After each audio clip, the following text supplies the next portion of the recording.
haven't said this before on TikTok, but I think the housing market. No, it won't. I told you, but don't listen to me. Listen to him. And I can prove it to you.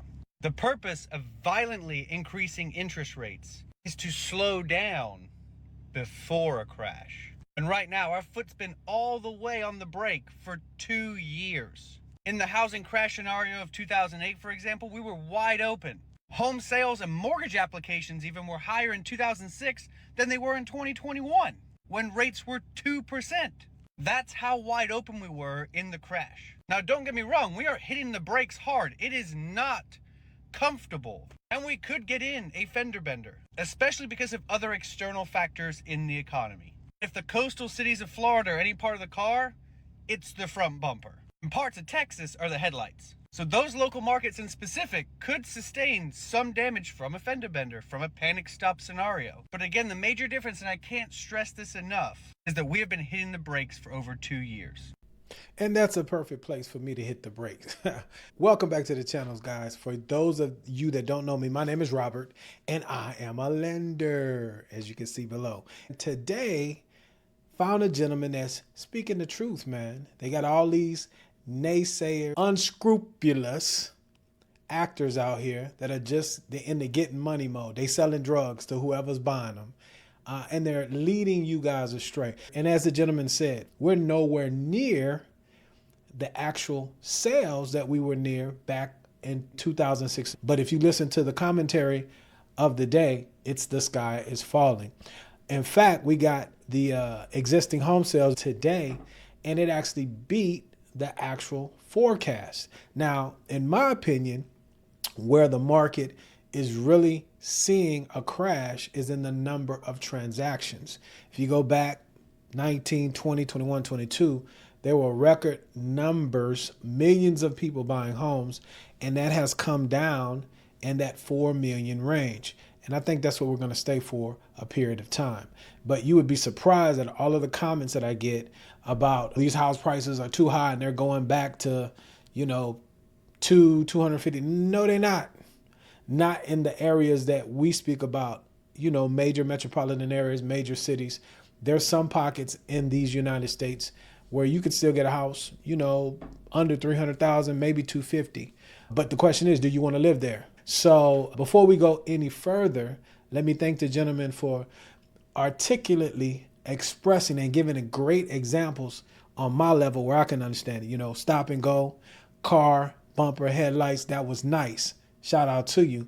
Before we go any further, if you don't mind, hit that like, subscribe, and notification bell because it really helps the channel. I thank you in advance. Let's get back into the video. Our home sales are lower than that of the 2008 crash. And people keep saying we're in 2005 and 2006. It's not even close. You see, because when you're about to hit a wall at 80 miles an hour, you can't do a whole lot of maneuvering. If you've already slowed down to 10 miles an hour, you can correct, you can turn. And again, it's uncomfortable and it's scary, but it's temporary and it's minor. That maneuver that's much easier when you slow down before some sort of accident is interest rate cuts. So yeah, man, he hit it on the head again. The existing home sales, let's go back. So in 2008, there was over 7 million homes sold. And we're talking about existing homes. We're not talking about a combination of new homes. Okay, so that was 2005. 2006 was a little under 6.5 million. Okay, 2008, which was when everything hit the fan, and it was really pandemic level, systemic level, economic slowdown and job losses and things of that nature. That year was the trough, if you will, and there was still 3.7 or so million homes sold at that time. So based upon the numbers for today, for the existing home sales, okay, we were at 4.03 million. The forecast was 3.95. So as you can see, we're nowhere near the home sales, if you will, prior to the housing debacle, and just a little bit higher home sales based upon the trough in 2008. Why is that relevant? In my opinion, that's relevant because it shows that there's no housing crash. The crash has been in the numbers. Moreover, 2009, there was 4.6 million homes sold. 2010, 4.9 million. So as you can see, we're in that 4 million homes sold range. And if you go 2019, 2021, record numbers again.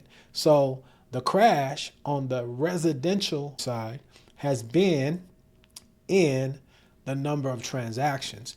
And because inventory was so low, and it's even low now, even with the influx of new houses coming on the market, that's actually a good thing.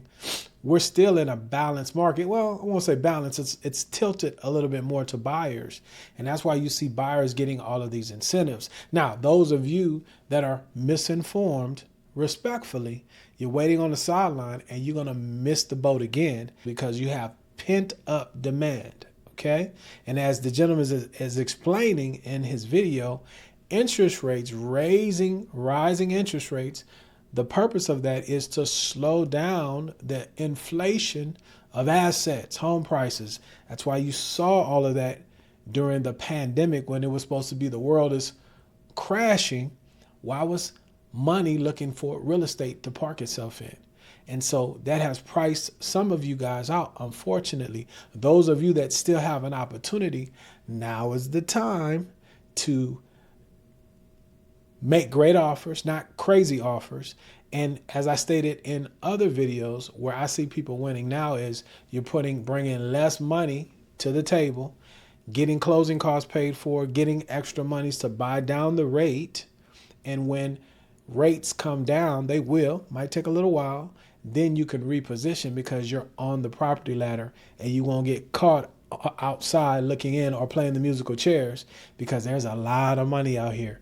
Don't think everybody's in your position, respectfully. Got folks that got money. And oh yeah, before we go forward, 40% of homes today, they don't have them more. They're paid for in cash. So you got to think about it. Who has the wherewithal to just put money in real estate, a safe place with safe inflation that's going to go up, and just wait until the values go up and cash out? Got to think about that. You got competition out here. Get in contact with the lender that you know, like, and trust. Qualify yourself. Buy beneath your means. Get in the best neighborhood that you can get in with the best school districts and plan to be there 8 years plus, and you're going to be fine even if there's a dip where you are in the prices because real estate is long term. No more talk. See, because people think, oh, well, we cut rates after 2008 and that didn't do anything. Yeah, well, we already crashed. Everyone is so hyper aware. We're all 10 and 2 driving down the highway. As nerve-wracking as it is, and as much as the economy sucks, as a whole, when you raise interest rates like this to battle inflation, you have a housing lull, not a housing crash. And what happens right after that housing lull and that pain? You speed back up, which is the pent-up demand, and then you continue on down the road. Well said, well said. As things get back to an even keel, if you look at a water hose, if you put that kink in it, that's the interest rate. But the pressure is building up on the back end. And as soon as you let that kink out, water flows. And as he said, we move down the road. Caution to those of you that are out here. I'm running into a lot of you guys that have student loans and you didn't get them paid off. And now the late payments are starting to hit your credit report. You don't want to be in that position, especially if you think you want to get into a home because you won't be able to.